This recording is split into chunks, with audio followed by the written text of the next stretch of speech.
Bonjour Magali. Votre histoire aujourd'hui, c'est celle d'une base aérienne américaine oubliée et qui est en train de renaître. Il faut d'abord que je vous montre où elle se trouve, cette base aérienne américaine. Elle est ici, regardez, sur l'île de Tinian, isolée en plein milieu du Pacifique. À gauche, le Japon, la Chine et Taïwan, à plus de 2000 km quand même. À droite, bien plus loin, les États-Unis. Qui l'avait oublié, c'est vrai, les États-Unis. Un oubli désormais réparé, comme le montrent ces deux images satellites. Regardez, à gauche, la base de Northfield, c'est son nom, en décembre 2023.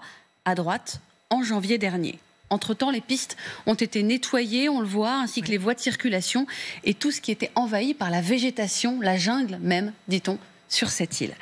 Au même moment, l'aéroport international de Lille, situé un peu plus au sud de la base et censé la soutenir dans ses opérations, a lui aussi connu un rajeunissement, voyez, et un agrandissement, pour ajouter entre autres un nouveau tablier de stationnement pour les avions. Vous voyez bien, 2022-2025, c'est très différent. Le site The War Zone, qui nous révèle toutes ces photos, parle de travaux considérables effectués au cours de l'année écoulée. Et depuis combien de temps elle était laissée plus ou moins à l'abandon, alors cette base ? Depuis 1947. Ah oui, oui. Juste l'après-guerre, Des quoi. décennies, juste après la guerre. En fait, l'île de Tinian, elle appartenait au Japon quand elle a été conquise par les Américains en 1944. En quelques semaines, très vite, ils ont agrandi le petit aérodrome qui s'y trouvait. Résultat, en 1945, Northfield était devenue l'une des plus grandes bases aériennes américaines. Elle possédait 4 pistes d'atterrissage, on voit là les images d'archives, suffisamment d'espace pour garer des centaines de bombardiers B-29 et abriter 40 000 personnels. C'est depuis Northfield que sont partis les avions chargés des bombes atomiques larguées sur Hiroshima et Nagasaki.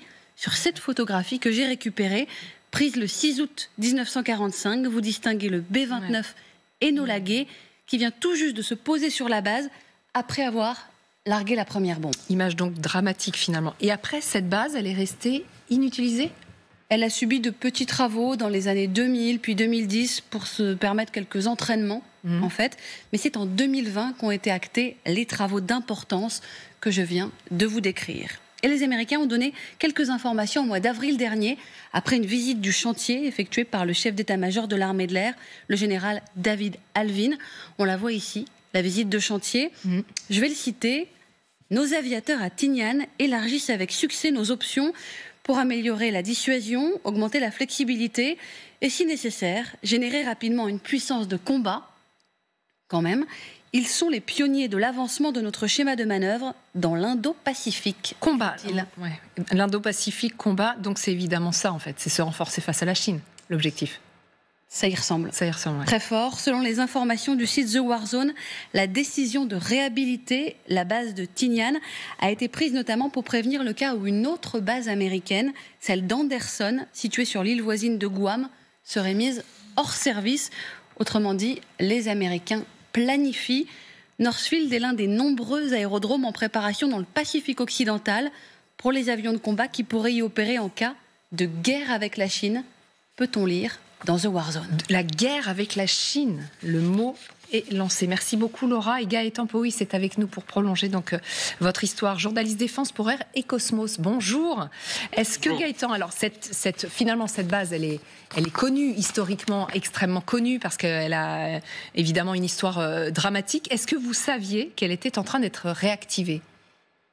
Oui, au niveau du domaine de la défense, journaliste défense, c'était connu. Les États-Unis, depuis l'administration Obama, ont clairement annoncé un certain revirement, pas un revirement total, mais en tout cas une très grosse prise d'attention sur la montée en puissance de la Chine et de fait cherche depuis ce moment-là à réaligner ses pions dans le Pacifique. Et littéralement, le problème du Pacifique, c'est un océan. Et donc, il faut pouvoir gérer des bases aériennes qui deviennent extrêmement stratégiques.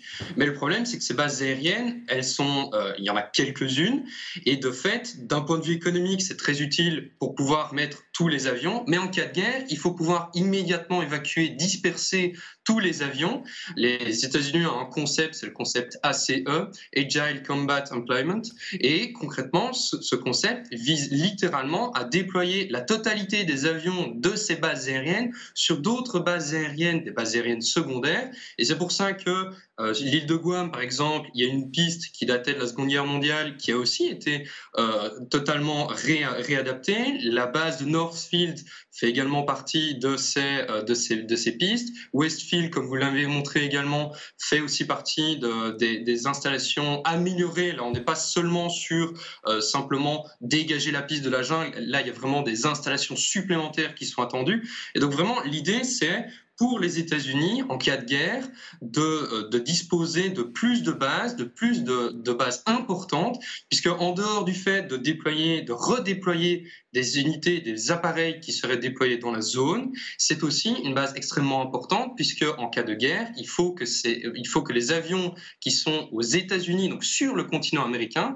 puissent arriver en renfort sur le théâtre d'opération vers l'Asie, et donc puisse passer par Hawaï et ensuite peut-être par Guam. Mais si Guam est attaquée, si Guam est détruite, eh bien il faut pouvoir disposer d'autres bases aériennes, d'où l'importance de pouvoir faire passer des avions de combat supplémentaires, de la logistique supplémentaire, des troupes supplémentaires via cette base hautement stratégique. Alors vous parlez en cas de guerre. Effectivement, Laura nous parlait de la planification en cours des Américains.